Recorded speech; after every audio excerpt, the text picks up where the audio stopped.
Welcome back to all the selectizens out there. And today we are going to make a bamboo fiber paintbrush.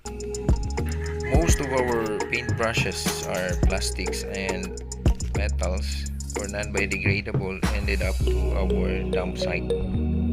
The solution is this biodegradable bamboo and bamboo fiber paintbrush.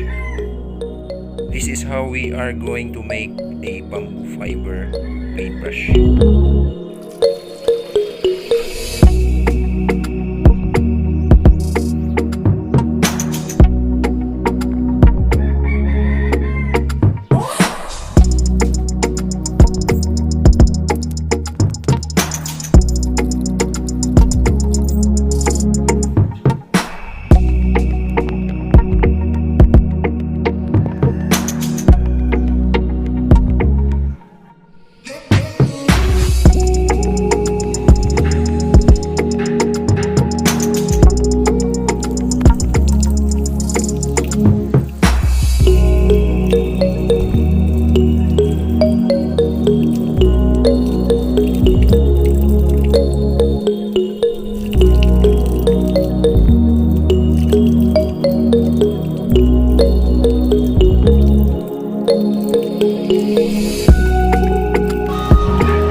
So guys, thank you for watching, and please don't forget to subscribe and share to your friends.